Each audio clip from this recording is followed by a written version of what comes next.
my school is actually doing a fairly decent job at pushing digital learning, and we're either in advanced or target as far as their competencies go. I would say, looking at it, our strengths are definitely data assessment, data and assessment, and content and instruction. I know data and assessments was ranked higher than content and instruction. 3.5 for data and assessment, 3.1 for content and instruction. But I do notice that when I talk to several teachers, they are using um, different platforms. So science teachers and some social studies teachers may be using Edpuzzle. I know math teachers were using Canvas and Mastery Connect. A lot of teachers are using Mastery Connect actually. Um,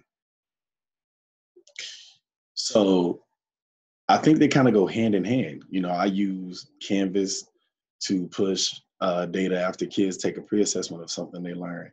And then I use Mastery Connect to review data from CFAs or tests that we may do to, open up dialogue about why students got certain questions wrong and what exactly they were thinking. Other teachers use videos from YouTube on Edpuzzle, and they can stop it. And if they want to insert a comment in there, they can. And all of these things should be done outside of the classroom. They don't have to be done just inside the classroom. I think a big part of the weakness that we have is professional learning.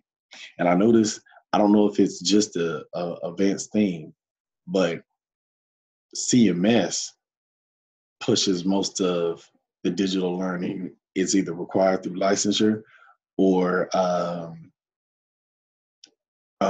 it's just offered as professional development. And either way, it goes towards your licensure CEUs over the course of the time it takes until your next renewal year.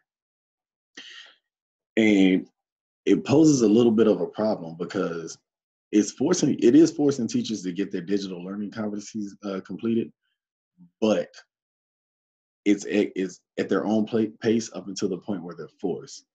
So my short-term goal would be to increase support in that professional learning competency, but the format, I think when I ranked, when I evaluated our professional learning, I said participation-wise, I think we're at a 4.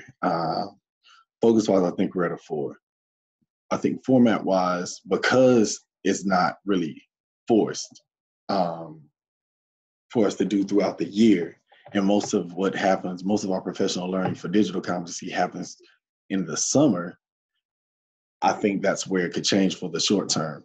A lot of our admin are really great with all of the platforms, and I think they would be a great asset to helping some of these teachers that are new to using digital platforms increase their level of comfortability with it. And that's exactly what I would have them do in PLC leads. I'd have them do that throughout the course of the year because we're getting new teachers, and let's be honest, new teachers are really out to survive their first year, be a sponge and everything, but they want to survive. And I think we can support them more, or even teachers who come in from other districts who are not used to using the same platforms. I think we can support them more just by checking in and making sure they are engaging in these digital learning competencies, and they are on board with the direction that the school is going in with using them. Us being a Title I school, everything Title I is data driven. I was at Mallard Creek the year before, and we were data driven, but I don't think it was near as in depth as Vance is, just because they have to constantly prove that they're increasing. They have to constantly prove that they're going over hurdles. And students being able to access information and growth on growth, they have to prove it. So I think Vance, in comparison to Mallard Creek, is way more data driven just because they have to be. With that being said, my long-term goal would be to, instead of waiting for summertime to hit where teachers can go ahead and knock out these digital competencies, handle it in our school.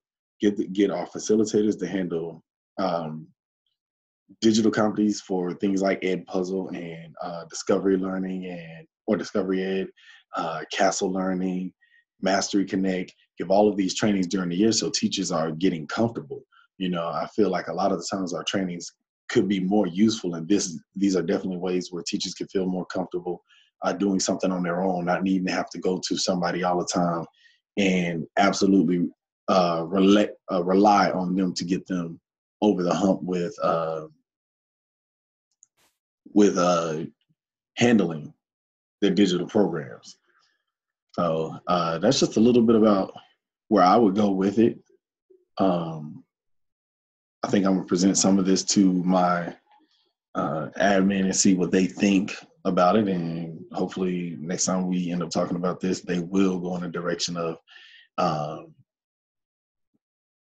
pushing or encouraging professional development within the school, and teachers not being relied on to go do it themselves during the summer, or rushing to do it during the school year because they need it to complete their licensure and then the renewal year. Uh, that's about it for me.